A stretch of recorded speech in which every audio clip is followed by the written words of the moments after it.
Hello, and welcome to Field Chats, Environmental Action Civics Essentials, brought to you by Earth Force. Today, we're giving our hot take about process and product. I'm Taylor Ruffin, Program Manager at Earth Force, and I'm here with some of our program team. We have Alyssa, Kristen, Sarah, and Haley, of course, on the backside, on the production side. Today, we're going to start things off a little different. We're going to kind of start with this fun question about what is our favorite thing to cook or bake and why.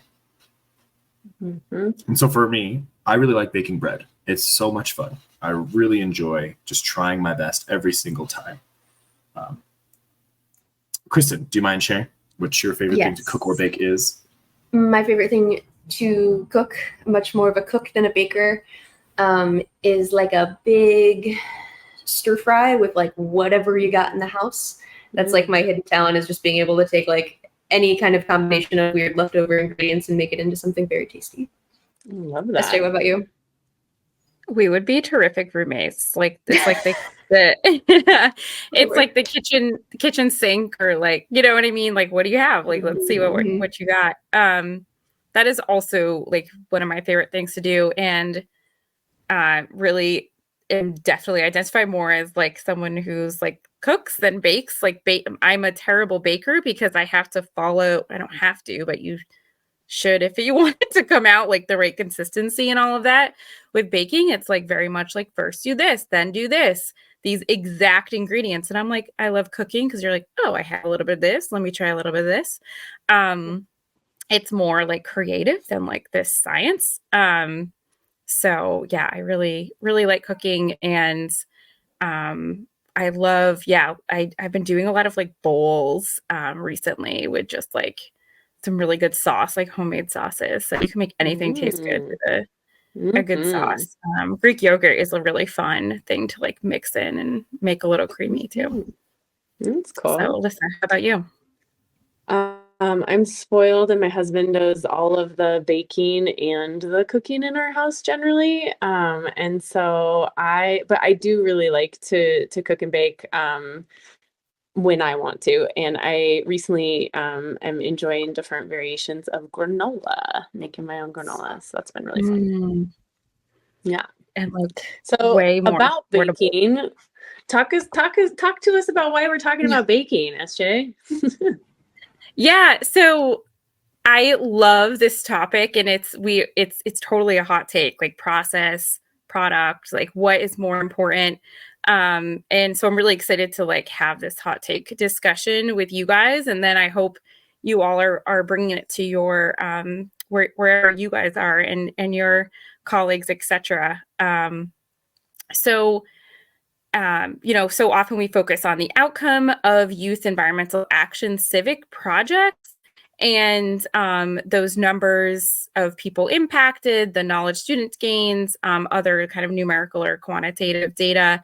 And really that doesn't capture like all of the skills that young people are learning throughout the process. And so what would it look like to really value and put emphasis on the process of going through these 6 steps of environmental action civics versus just the product of the action, which is just one of our 6 steps, and in our 6-step process is steeped in best practices around getting to fostering environmental literacy. So what would that look like? So a little backstory, Ann Strozik and I, with the Howard County Conservancy, we presented at the Maryland Environmental Education and Outdoor Ed Association, Mayo, not to be confused with Michigan's Mayo, although we love y'all too. And so we co-presented on this exactly process over product, and had a whole hot take kind of workshop on this. And I think we love a good theme, and so we really leaned into this idea of like a bake-off. Is it process or product, and having that discussion, facilitating that debate within our workshop. With the idea of baking, in this case, we're talking about baking and thinking about what are the key ingredients that involve environmental action civics and really focusing on those. So in our case, we talked about, in every time you're baking, you're whisking the eggs, you're sifting and measuring flour, you're melting the butter. So, what are those key experiences for environmental action civics, just like there's key experiences for baking. And when you're doing those, you're whisking the eggs, you're measuring the flour, you're melting the butter, you can make so many different things, right? There's so many different outcomes. You can be adding in chocolate. You can be, you can be making it vegan. You can be, right. You can have so many different outcomes and products. And some might taste terrible, but look really nice, right? We've all had like really disappointing baked goods before that you think are just lovely because they present really beautifully. And so it's similar to, I think, how we think about environmental action civics, if you're hanging with me on this analogy, in that these key experiences, these pieces that we always attest to, like thinking about baking. I think most of us have had experiences baking that are crucial to the experience and lead us to somewhere fun and unknown. And so when we're talking about environmental action civics, we're talking about young people taking charge of those key experiences, moving through them and being open to that outcome and that product, but really leaning into enjoying those experiences, like enjoying the joy of cooking, the joy of baking, the joy of the process versus this beautifully crafted baked good, right? Which looks good for grants and looks good for your administrators, et cetera, to have a beautiful rain garden or something, right? But that process is really where the value stands with young people, because those skills the young people will have forever, even when that product might not be sustainable. So I love this analogy. Shout out to Ann Strozik for co-presenting with me back in March on this. And yeah, I'd love for us to dig in to more into this hot take and thinking about is, non-binary thinking in terms of process and product or process over products. Like, let me hear your hot takes. And I hope that y'all listening continue this conversation with your colleagues. Yes, Sarah, I really appreciate you bringing this analogy because I love baking, and I agree. I think it's very applicable because then it also lends to this idea of replicability, that you have a recipe or you have this process, you have these steps, and then these experiences that other communities or groups of students can follow to get a product or something great. And so I think that is really great, instead of just showing the product like, oh, this is what we did, this is what we did, this is what we did, but really diving into how you did it really can help grow the movement of environmental action civics. It's not just localized in one place. And that's what I think I really like, when people share how they did it. So it's like, how did you make this lovely cake, or how did you make this lovely dish, and diving into that, and especially the flair too, to be like, well, some people do it this way, and that's really a good way of doing it, but I kind of changed it up a little bit. I did it this way, and it produced a different result, and it worked better in my scenario. And I think that lends to the variability of community and the ability. So I don't know if you share recipes, but I think it's a really good analogy when it comes to like sharing the recipe of like, well, this is how we did it. And then you are also welcome to make the adjustments that you need to find the success or that end product that works best for you. Yeah, it makes me think of like the New York Times recipes and how the comments are always so fun to read. And there's a million like, well, I did this and then I did that, and variations on things and stuff. But I think, I would say probably 6 months ago, I would have been like, it's the process. Like you could just do like the action or the product thing. And I think in environmental education, a lot of times we go to this like direct to the product. Let's just do an action. And the process is missing then. So, the process pieces that are missing in that case would be really like investigating the community, understanding the issue, working with peers to decide on one issue to go forward with, researching, connecting with people, understanding the policies and practices, and then deciding on an action before taking action. And there's so much that happens in those previous steps to like engage with others, understand our community, understand the kind of like root causes of things. And that's where so much skill development happens. But I think in addition to like, so like then doing the action though, I think is so rewarding for students. It's rewarding for educators. And there's such like, I think the efficacy and agency pieces of our work come a lot in that space where they're like, whoa, we planned this all out. And then I did this, like I asked for change from this person in charge or whatever. And like, they listened to me, or they didn't listen to me, but like they heard me. And, you know, I just think that there's like such a skill development piece in the product piece as well.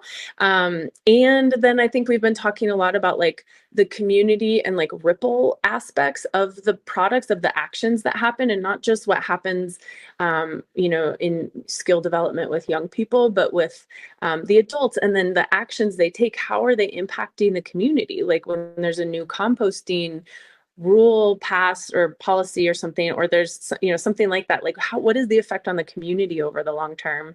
And so I think, you know, looking at both of those, then I think I am a new convert to like process and product, I would say.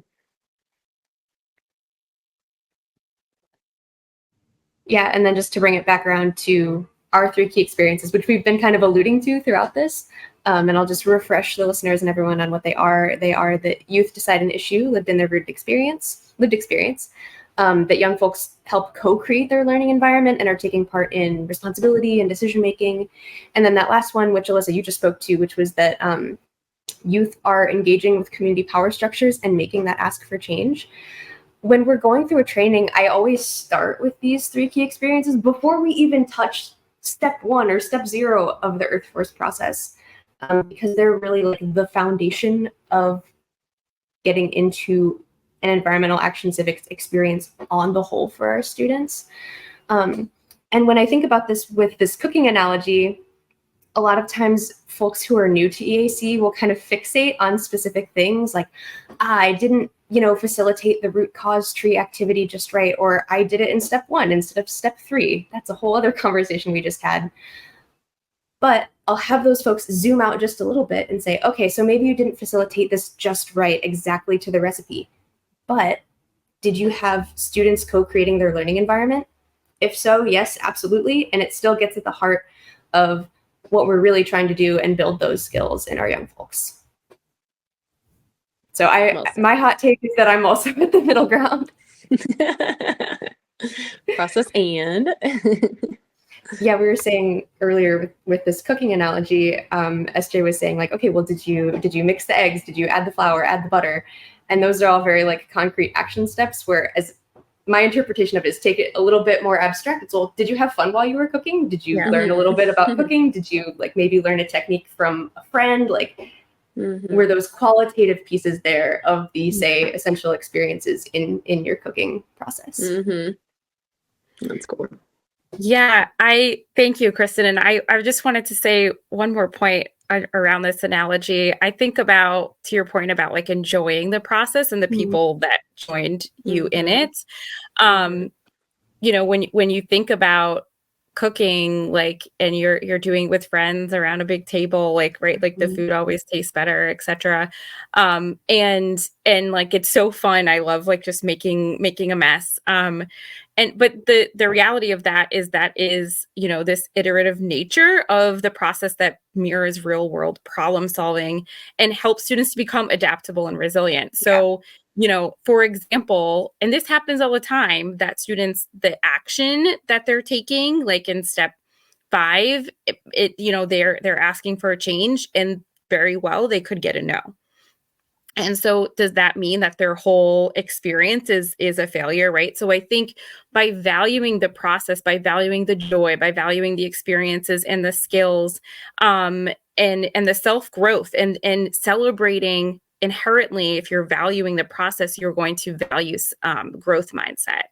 And so, for so many of us who are like perfectionists, especially educators, like, love y'all. Y'all put 110% of your heart into this. And so it's really hard when then that action fails. But you look at like how much fun this whole process has been, and you can capture in really creative ways through reflection and through working, I think, with Earth Force to help think of creative reflection questions that capture the skills and experiences that young people built. And so that really helps to shift their mindset from focusing on this polished final product to valuing the steps taken throughout the project. I love that. That was a great way to wrap us up, I think.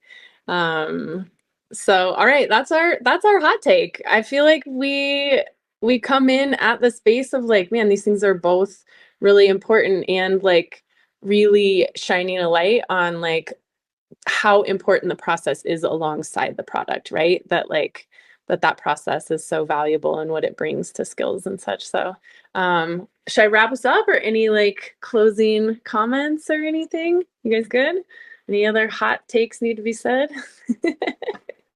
All right. We'd love to hear. I was just going to say, we'd love to hear like everyone else's hot take on this, and like how to kind of balance the process and the product. Because the reality is like you sometimes need to showcase something. So what does that look like for you? We'd love to hear some feedback on that. Yeah. And how do we tell those stories, right? We want to hear your stories of both process and product. Those are both really important to us. So all right, hot take. Thanks so much for tuning in today. As always, let us know what you think over at earthforce.org/podcast. And don't forget to rate and review us on Apple Podcasts and Spotify. Bye for now. Happy baking. Bye, y'all. We're cooking. Enjoy. Bye.